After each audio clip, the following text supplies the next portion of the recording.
যুদ্ধের দামামায় সংকটের গুজবে জ্বালানি তেল কিনতে আজও হুড়োহুড়ি। চট্টগ্রামে এলো জ্বালানিবাহী ৮ জাহাজ, পথে আরো ৭টি। ইরান ইসরায়েল যুক্তরাষ্ট্রের পাল্টাপাল্টি হামলার নবম দিন, ১ ইঞ্চি জমিও ছাড় দেওয়া হবে না, ভাষণে পেজেশকিয়ান। গণতন্ত্রের অগ্রযাত্রায় শ্রেষ্ঠ অদম্য নারী সম্মাননা পেলেন খালেদা জিয়া, নিরাপদ বাংলাদেশ গড়ে তোলার তাগিদ। প্রতিটি নারী ও কন্যা শিশু নিরাপদ, মর্যাদাবান এবং সম্ভাবনাময় উজ্জ্বল ভবিষ্যতের অধিকারী হবে। রাজধানীর মানসিক হাসপাতাল পরিদর্শনে স্বাস্থ্যমন্ত্রী দেখলেন অস্বাস্থ্যকর পরিবেশ সহ নানা সমস্যা সমাধানের আশ্বাস। ভোটের ফল চ্যালেঞ্জ করলেন আমিনুল, মির্জা আব্বাসকে ভয় দেখানোর অভিযোগে মামলা পাটোয়ারির বিরুদ্ধে। সংসদেই হোক রাজনীতির মীমাংসা, তাগিদ দিচ্ছেন বিশ্লেষকরা। নির্বাচনে জনমতের প্রতি সম্মান দেখানোর আহ্বান। এবং টি-20 বিশ্বকাপের ফাইনালের মহারণ আজ। ভারতের প্রতিপক্ষ নিউজিল্যান্ড, ম্যাচ শুরু সন্ধ্যা 7:30টায়।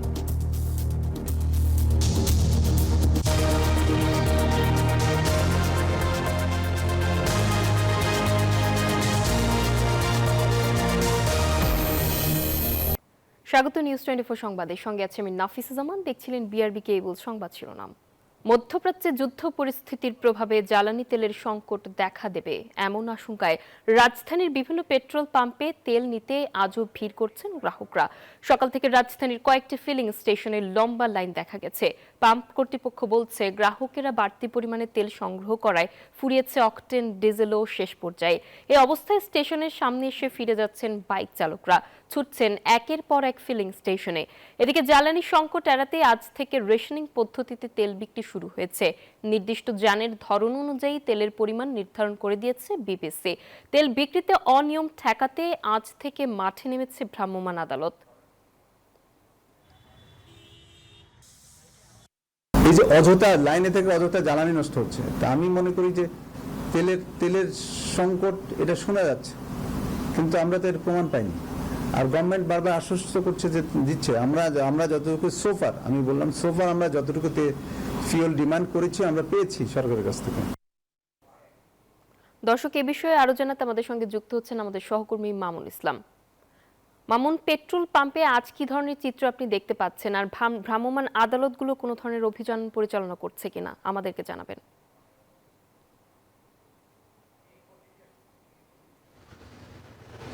ধন্যবাদ নাফিসা আপনাকে। তো এই মুহূর্তে রাজধানীর আমি রয়েছি মহাখালীর যে ফিলিংস স্টেশনটা রয়েছে সেই স্টেশনে। আমরা কিন্তু দেখতে পাচ্ছি যে এই স্টেশনে কিন্তু দীর্ঘ লাইন রয়েছে এবং আমরা কিছুক্ষণ আগে রাজধানী ঘুরে কয়েকটি পেট্রোল পাম্প দেখেছি এবং সেই পেট্রোল পাম্পের ম্যাক্সিমাম পেট্রোল পাম্পগুলোতেই কিন্তু তেল নেই। এবং আমি যদি একটু বলতে চাই যে ট্রাস্ট যে পেট্রোল পাম্প রয়েছে সেটি হচ্ছে সেনাবাহিনীরা পরিচালিত করে, সেই পেট্রোল পাম্পের লাইন কিন্তু মহাখালী পর্যন্ত চলে এসেছে। প্রায় দীর্ঘ 3 থেকে 4 কিলোমিটার যেই লাইন চলে এসেছে এবং আমরা জানি যে কিছুক্ষণের মধ্যে এই যে আমি পেট্রোল পাম্পে অবস্থান করছি, এই পেট্রোল পাম্পে তেল চলে এসেছে ডিপো থেকে। এবং চট্টগ্রামে কিন্তু অলরেডি 8টা ডিপো এসেছে, 8টা জাহাজ এসেছে এবং আরও 7টি কিন্তু জাহাজ রাস্তায় রয়েছে। তো রাজধানীর যে এখন যে পরিস্থিতিটা, তেল সরবরাহ কিছুটা মানুষ পাচ্ছে এবং তাদের কাঙ্ক্ষিত না পেলেও কিছুটা তারা এখন পর্যন্ত বাইকে নিতে পারছে। এবং যদি আমি একটু বলতে চাই, সবচেয়ে বেশি ভোগান্তিতে পড়েছে কিন্তু এই বাইকাররা যারা পাঠাও চালায় এবং তাদের কিন্তু এই কাঙ্ক্ষিত না কারণ তারা আমাদের বলেছে যে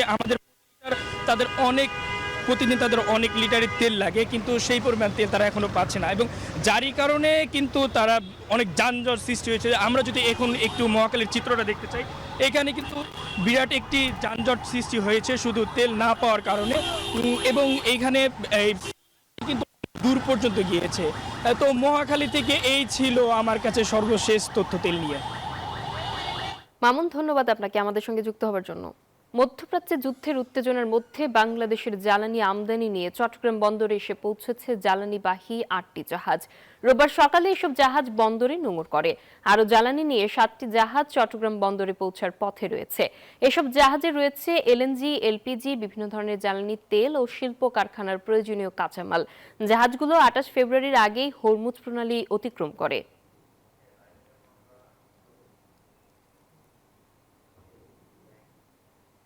এ বিষয়ে আরো জানাতে আমাদের সঙ্গে যুক্ত হচ্ছেন সহকর্মী নয়ন বড়ুয়া।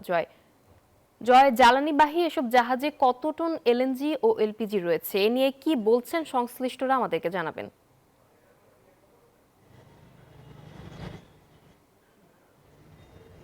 ধন্যবাদ আপনাকে। একটু আগেও কিন্তু আমরা দেখানোর চেষ্টা করেছি, আমরা বন্দরের ভেতরে একটু পর কিন্তু প্রবেশ করার সুযোগ হবে। চট্টগ্রাম বন্দর থেকে ভেতরে যেখানে জাহাজ এখানে অবস্থান করছে সেই জাহাজের সামনে গেলে কিন্তু আমরা বুঝতে পারবো এখানে কয়টি জাহাজ এসেছে। তবে বন্দর কর্তৃপক্ষ যেমনটা জানিয়েছেন যে 15টি জাহাজের মধ্যে হরমুজ প্রণালী থেকে কিন্তু 15টি জাহাজ বাংলাদেশের দিকে কিন্তু রওনা দিয়েছে আর কিছুদিন আগে। তবে এই পর্যন্ত 8টি জাহাজ কিন্তু পৌঁছেছে বলে আমরা জানতে পেরেছি চট্টগ্রাম বন্দরের জলসীমার মধ্যে। এর মধ্যে চট্টগ্রাম বন্দরের জেটিতে কয়েকটি জাহাজ এসেছে। এখানে কাঁচামাল থেকে শুরু করে বিভিন্ন রকমের জ্বালানি সরবরাহের যে পণ্যগুলো রয়েছে তো সেগুলো কিন্তু এখানে আছে বলে আমরা জানতে পেরেছি। তবে বন্দর কর্তৃপক্ষ কিছুক্ষণের মধ্যে বন্দরের ভেতরে যে জেটি রয়েছে যেখানে জাহাজটি এসেছে সেখানে কিন্তু সাংবাদিকদের প্রবেশ করার সুযোগ করে দেবে বলে আমাদেরকে জানিয়েছেন। এমনকি বন্দর কর্তৃপক্ষ সেখানে গিয়ে কথা বলবে বলে আমাদেরকে জানিয়েছেন। তবে সুখবর হলো যেখানে দেশ জুড়ে একটা সংখ্যার মধ্যে রয়েছে জ্বালানি সংকট, পেট্রোল পাম্পগুলোতে কিন্তু দীর্ঘ লাইন, সেখানে তেল পাচ্ছে না এমন একটা অজুহাত দেখা যাচ্ছে। দীর্ঘ লাইনে দাঁড়িয়ে কিন্তু 2 লিটার বা 5 লিটার তেল পাচ্ছে। তবে এবার যে জাহাজগুলো এসেছে সেই জাহাজ আসার কারণে একটা স্বস্তি বোধ হচ্ছে বলে মনে হচ্ছে। দেশ জুড়ে যে সংকটের সংখ্যা দেখা যাচ্ছে সংকটটা কিছুটা কেটে আসবে বলে তারা মনে করছেন। এখন থেকে কিন্তু আমরা যে তথ্যটা আমরা চট্টগ্রাম বন্দর থেকে যে তথ্যটা আমরা পেয়েছি, এই পর্যন্ত 8টি জাহাজ এসেছে, আরও 7টি জাহাজ কিন্তু আসার পথে বলে আমাদেরকে জানিয়েছেন। তো সব জাহাজগুলো যদি চলে আসে, যেহেতু হরমুজ প্রণালী থেকে কিন্তু একেবারে বন্দরের আশপাশে চলে এসেছে, তাহলে কিছুদিনের মধ্যে সব জাহাজ থেকে কিন্তু খালাস হবে। খালাস হলে কিন্তু সরবরাহ হবে, সরবরাহ হলে কিন্তু তেলের সরবরাহের কোনো ঘাটতি থাকবে না। এই ছিল আমার এখানকার সর্বশেষ। ফিরে যাচ্ছে স্টুডিওতে আপনার কাছে। জয়, আপনাকে ধন্যবাদ। শত্রুকে 1 ইঞ্চি জমিও দখল করতে দেবে না ইরান। জাতির উদ্দেশ্যে দেয়া ভাষণে এমন হুঁশিয়ারি দিয়েছেন দেশটির প্রেসিডেন্ট মাসুদ পেজেশকিয়ান। এমন পরিস্থিতিতে সুর পাল্টে মার্কিন প্রেসিডেন্ট ডোনাল্ড ট্রাম্প বলেছেন, ইরানের স্থল অভিযান শুরুর জন্য যুক্তিসঙ্গত কারণ প্রয়োজন। এদিকে অব্যাহত রয়েছে পাল্টাপাল্টি হামলা। রাতের আধারে একের পর এক হামলায় কেঁপে ওঠে ইরানের সাহরান তেল শোধনাগার সহ একাধিক জ্বালানি ডিপো। কঠোর হামলার হুঁশিয়ারি দিয়েই রবিবার রাতে ইরানের গুরুত্বপূর্ণ স্থাপনাগুলোতে আগ্রাসন চালায় যুক্তরাষ্ট্র ও ইসরায়েল।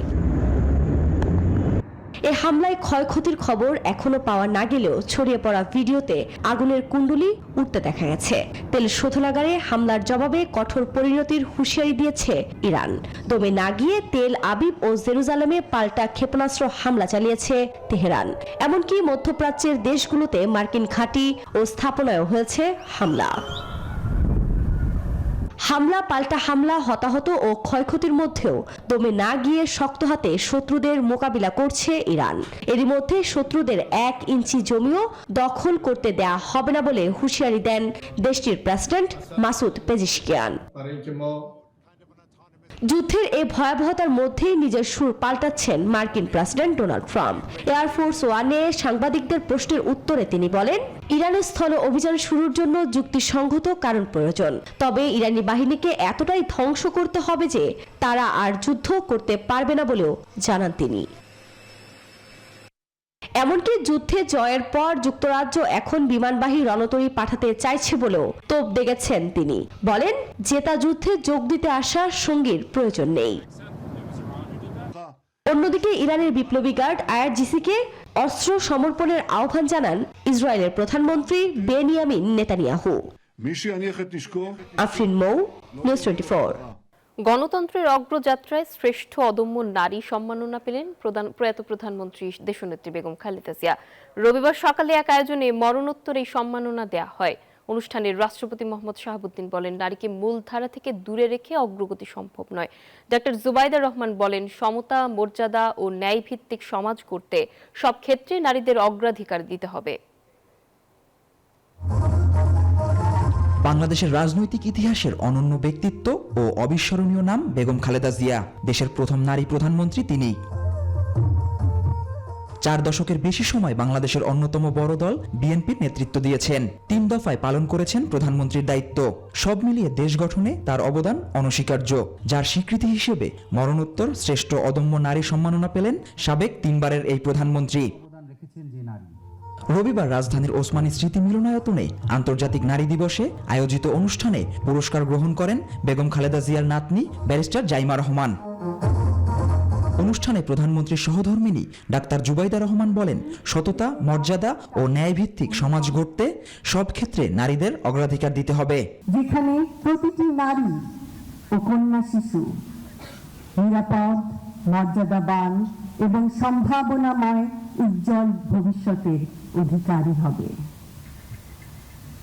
আজ এই দিবসে বাংলাদেশের সকল নারীকে জানাই আন্তরিক শুভেচ্ছা ও অভিনন্দন। অনুষ্ঠানে রাষ্ট্রপতি বলেন, নারীকে মূলধারা থেকে দূরে রেখে অগ্রগতি সম্ভব নয়। নারীর অগ্রযাত্রা মানে দেশ ও জাতির অগ্রযাত্রা। এই সত্য সবাইকে, বিশেষ করে পুরুষতান্ত্রিক সমাজকে অনুধাবন করতে হবে। অর্থনৈতিকভাবে পিছিয়ে পড়া নারীদের ক্ষমতায়নের লক্ষ্যে সরকার ফ্যামিলি কার্ড কর্মসূচি গ্রহণ করেছে। এবছর 5 ক্যাটাগরিতে 5 জনকে দেয়া হয় অদম্য নারী সম্মাননা। জুবায়ের রাজিন, নিউজ 24, ঢাকা। ভারতে বসে শেখ হাসিনা দেশকে অস্থিতিশীল করার চেষ্টা করছে, যা ফৌজদারি অপরাধের শামিল, এমন মন্তব্য করেছেন স্থানীয় সরকার মন্ত্রী ও বিএনপি মহাসচিব মির্জা ফখরুল ইসলাম আলমগীর। দুপুরে রাজধানীর আগারগাঁওয়ে মায়ের ডাক আয়োজিত এক অনুষ্ঠানে এসব কথা বলেন তিনি। মির্জা ফখরুল ইসলাম আলমগীর আরও বলেন, শত শত মানুষকে গুম করেও শেখ হাসিনার কোনো অনুশোচনা নেই, উল্টো দেশের বিরুদ্ধে ষড়যন্ত্র করছেন তিনি। গুমের শিকার ব্যক্তিদের পরিবারকে সরকারি ভাতা দিতে প্রধানমন্ত্রী তারেক রহমানের কাছে আবেদন জানানো হবে বলেও জানান বিএনপি মহাসচিব।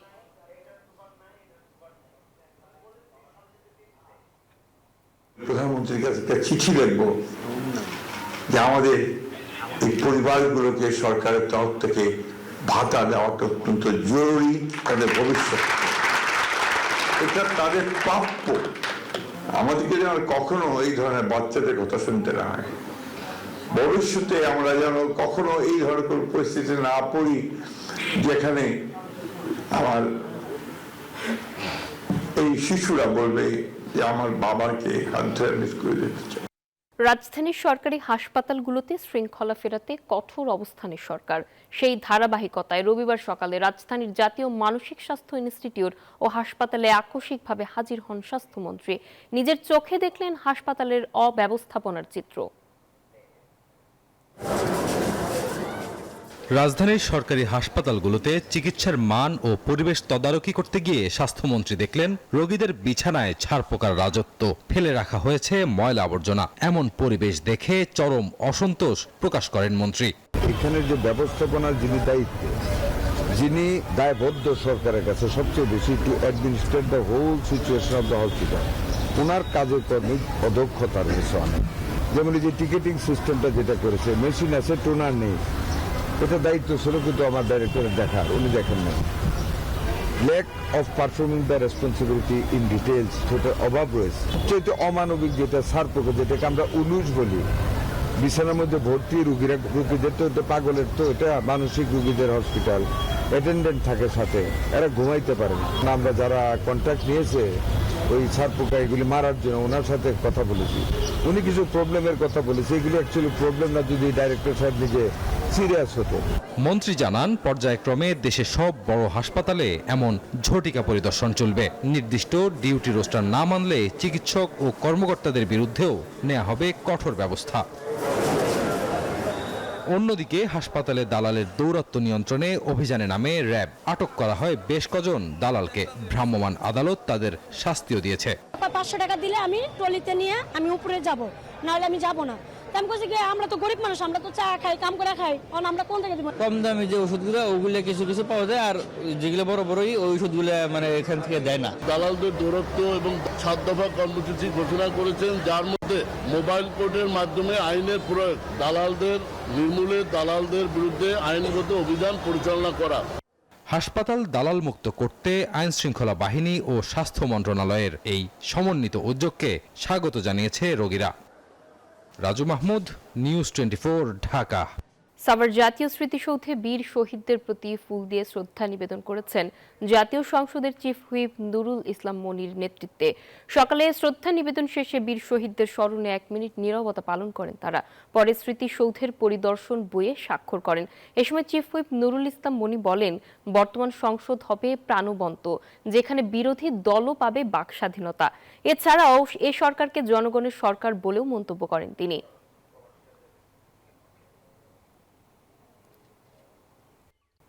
ত্রয়োদশ জাতীয় সংসদ নির্বাচনে ভোটের ফল চ্যালেঞ্জ করে হাইকোর্টে আবেদন করেছেন ঢাকা 16 আসনের প্রার্থী আমিনুল হক। রবিবার বিচারপতি মোহাম্মদ জাকির হোসেনের নেতৃত্বাধীন একক হাইকোর্ট বেঞ্চে এ বিষয়ে শুনানি হতে পারে। ধানের শীষ প্রতীক নিয়ে লড়াই করে জামাতের প্রার্থী মোহাম্মদ আব্দুল বাতেনের কাছে ৩,৩৬১টি ভোটের ব্যবধানে পরাজিত হন আমিনুল হক। বাতেন মোট ৮৮,৮২৮ ভোট পেয়েছেন, আর আমিনুল পেয়েছেন ৮৫,৪৬৭ ভোট। এর আগে 15 জনের বেশি প্রার্থী হাইকোর্টের নির্বাচনের ফলাফল চ্যালেঞ্জ করে আবেদন করেছেন। প্রধানমন্ত্রীর রাজনৈতিক উপদেষ্টা বিএনপির স্থায়ী কমিটির সদস্য মির্জা আব্বাসকে ভয় ভীতি দেখানোর অভিযোগে এনসিপির মুখ্য সমন্বয়ক নাসির উদ্দিন পাটোয়ারির নামে মামলা হয়েছে। মামলাটি গ্রহণ করে সমন জারি করেছেন আদালত। আবেদনে মানহানি ও অবমাননার অভিযোগও আনা হয়েছে। ঢাকার মেট্রোপলিটন ম্যাজিস্ট্রেট মোহাম্মদ হাসান শাহাদাতের আদালতে রবিবার বিএনপির রমনা থানার সভাপতি আশরাফুল ইসলাম এই আবেদন করেন। এতে বলা হয়, নির্বাচনের সময় পাটোয়ারি বিভিন্ন সময় মিথ্যা ও মানহানিকর বক্তব্য দেন, ভোটে হেরে যাওয়ার পরও তা অব্যাহত রাখেন, পাশাপাশি বিভিন্ন ধরনের হুমকি দেন।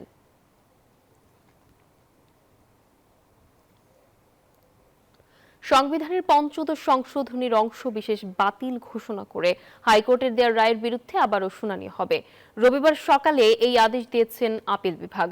আলাদা দুটি রিট আবেদনের চূড়ান্ত শুনানি শেষে হাইকোর্ট গত বছরের 17 ডিসেম্বর ৫ম সংশোধনীর অংশ বিশেষ অসাংবিধানিক ও বাতিল ঘোষণা করে রায় দেন। এর বিরুদ্ধে সর্বোচ্চ আদালতে আপিল আবেদন করেন সুজন সম্পাদক বদিউল আলম মজুমদার সহ 4 ব্যক্তি। পরে নওগাঁর বাসিন্দা মোহাম্মদ মোফাজ্জল হোসেন এবং বাংলাদেশ জামায়াতে ইসলামীর পক্ষ থেকেও আরও একটি আপিল আবেদন করা হয়।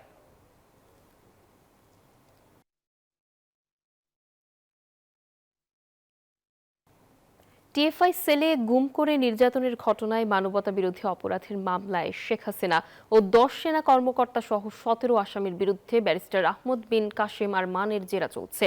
আজ ট্রাইব্যুনাল 1-এ তাকে জেরা করছেন আসামি পক্ষের আইনজীবীরা। এদিকে রাজধানীর কল্যাণপুরের জাহাজবাড়িতে জঙ্গি নাটক সাজিয়ে 9 জনকে হত্যা মামলার অভিযোগ গঠনের শুনানি হবে 6 এপ্রিল। এছাড়া আওয়ামী লীগ নেতা মাহবুবুল আলম হানিফের মামলার পরবর্তী সাক্ষ্য গ্রহণের জন্য 10 মার্চ দিন ধার্য করেছেন ট্রাইব্যুনাল 2। আর জুলাই হত্যাযজ্ঞের আরেক মামলায় ওবায়দুল কাদেরের বিরুদ্ধে সাক্ষ্য দিয়েছেন সিআইডি কর্মকর্তা।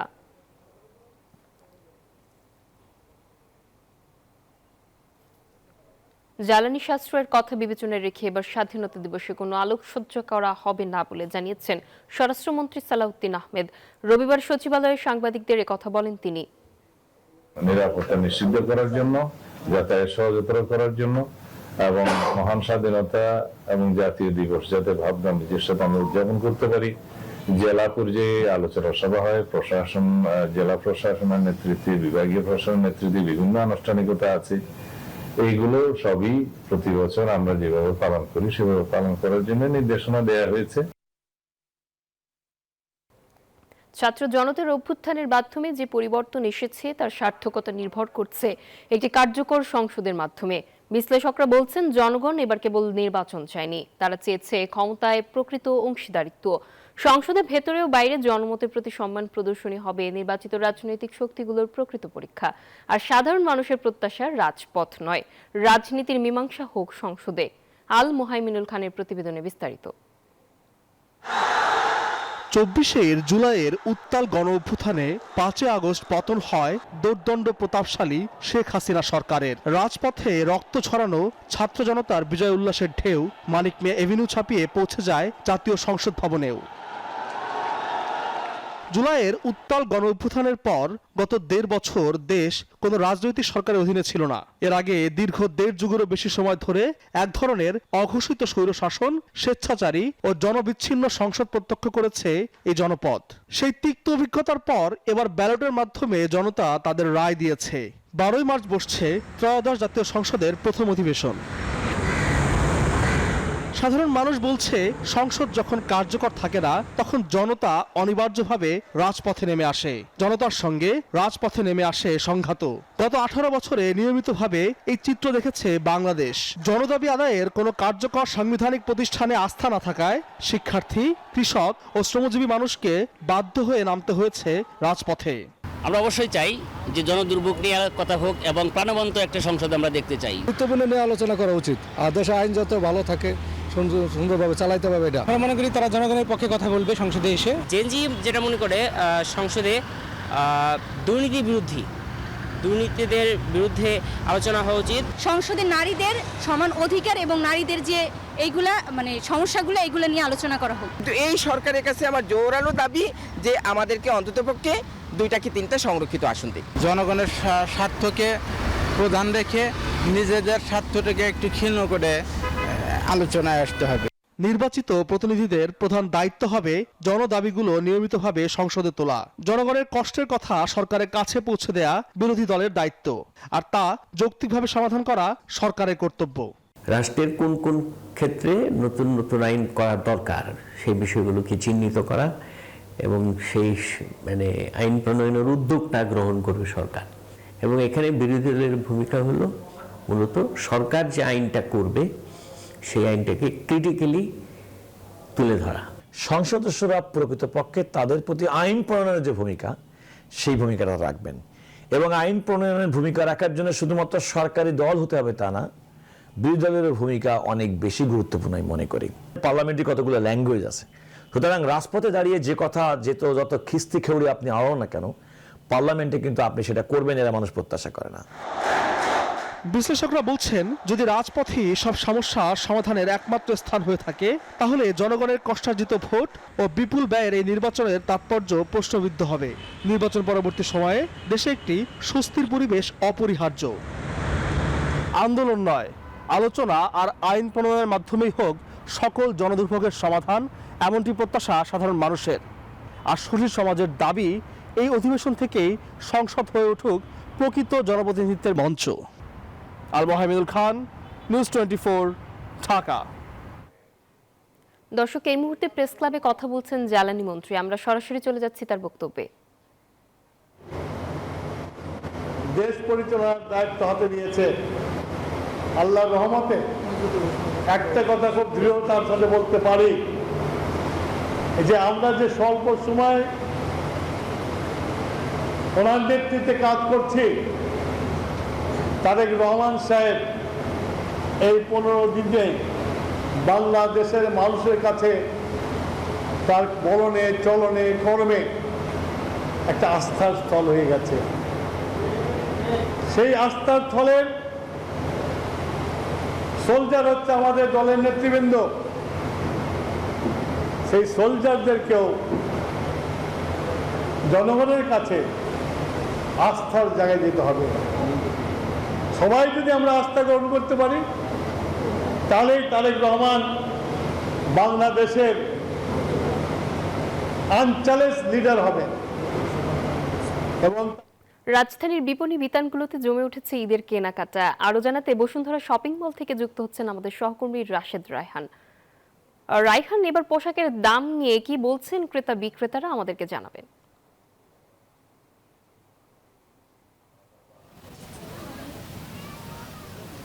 আপনি জানেন যে আসলে যেহেতু রমজানের পরে আসলে একটি মানুষের আনন্দ ঘন, যে মুসলিমদের সবথেকে একটি আনন্দের সময় সেটি হচ্ছে ঈদ, এবং এবার যদি 30টি রমজান হয় আর কিন্তু গুনে গুনে 12 দিন পরেই আসলে ঈদ আসবে, এবং ঈদের সময়টাতে কিন্তু নতুন পোশাক একেবারে সবারই অবিচ্ছেদ্য অংশ, এবং নতুন পোশাক কিন্তু সবারই লাগে, ছোট বড় থেকে শুরু করে পরিবারের সব সদস্যরাই কিন্তু সেই কেনাকাটাতেই ব্যস্ত। রাজধানীর বসুন্ধরা সিটি শপিং মলে এই মুহূর্তে ছিলাম এবং সেখানের ব্যস্ততা আপনাদের দেখাচ্ছিলাম। দাম নিয়ে যেটি বলছিলেন, দাম নিয়ে এবার অনেকেই বলছিলেন যে গত বছর যে দামে আসলে পোশাক পাওয়া যাচ্ছিল তার থেকে দাম এবার কিছুটা বাড়তি। তবে দাম বেশি হলেও যেহেতু ঈদের খুশিটা আসলে সব থেকে বেশি গুরুত্বপূর্ণ, যে কারণে ফ্যাশনেবল পোশাকের ক্ষেত্রে দাম নিয়ে আসলে অনেকেই ভাবছেন না, এবং সবাই এবার চেষ্টা করছেন একটু, যেহেতু গরমের সময় একটু মিনিমাল সূক্ষ্ম কাজ এই ধরনের পোশাক সবাই নিতে, এবং তরুণরা কিন্তু শার্ট কুর্তা ফিউশন স্টাইলের চাহিদা কিন্তু তাদের মধ্যে দেখছি, এবং অনেকেই আবার পাঞ্জাবির সাথে ম্যাচিং করে স্যান্ডেল কিনছেন, ঘড়ি কিনছেন, যাতে ঈদের যে সম্পূর্ণ সাজ সেটি যাতে একেবারে পরিপূর্ণ হয়। নারীদের পোশাকে অনেক রকমের বৈচিত্র্য রয়েছে, ক্রেতারা কিন্তু দোকানে ঘুরে ঘুরে দাম দেখছেন, ডিজাইন দেখছেন, সব কিছু কিন্তু তাদের পছন্দ মতো নেওয়ার চেষ্টা করছেন, এবং টেইলরের কাছে যাওয়ারও কিন্তু একটা ব্যাপার রয়েছে, যেগুলো আনস্টিচড পোশাক রয়েছে সেলাই করতে হবে টেইলরের কাছে গিয়ে, সেগুলো কিন্তু দ্রুত নিয়ে আবার সেখানে দেয়া এবং ঈদের আগে সেটি পরিপাটি করে হাতে বুঝে পাওয়ার ব্যাপার আছে। তাই কিন্তু ঈদের শেষ সপ্তাহের ভিড়টি এড়াতে এখন থেকে কিন্তু সবাই চেষ্টা করছেন জোর কদমে এগিয়ে গিয়ে শপিংটি সেরে ফেলার, এবং শিশুদের কর্নারেও কিন্তু আসলে বেশি প্রাণচঞ্চল্য দেখা যাচ্ছে, এবং ছোট ছেলেমেয়েরা কিন্তু নিজেরাই নিজেদের যে পোশাক সেটি কিন্তু আসলে বেছে নিচ্ছেন। অভিভাবকরাও কিন্তু আসলে বাজেট সামলাচ্ছেন, এবং বাজেট নিয়ে সবাই কিন্তু ভেবেচিন্তে তালিকা তৈরি করে কিন্তু নিজেদের মতো করে যার যে কেনাকাটা যা ছিল সব কিন্তু সেরে ফেলছিলেন। বসুন্ধরা সিটি শপিং মলে ঈদ শপিং এর খবর এই ছিল আমার কাছ থেকে। রায়হান, ধন্যবাদ আপনাকে। এবার জানাবো খেলার সংবাদ।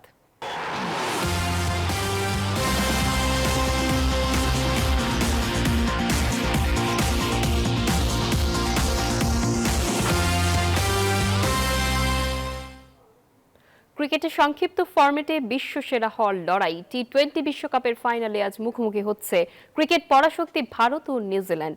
ভারতের আহমেদাবাদে ম্যাচটি শুরু হবে সন্ধ্যা 7:30টায়। পরিসংখ্যান বলছে মুখোমুখি লড়াইয়ে এগিয়ে আছে ভারত। টি-20 ফরম্যাটে এখন পর্যন্ত ভারত ও নিউজিল্যান্ড খেলেছে 30 ম্যাচ, তার মধ্যে 18 বার ভারত আর 11টিতে নিউজিল্যান্ড জয় পেয়েছে। আর এই ছিল নিউজ 24 সংবাদে। এতক্ষণ সঙ্গে থাকার জন্য সবাইকে ধন্যবাদ।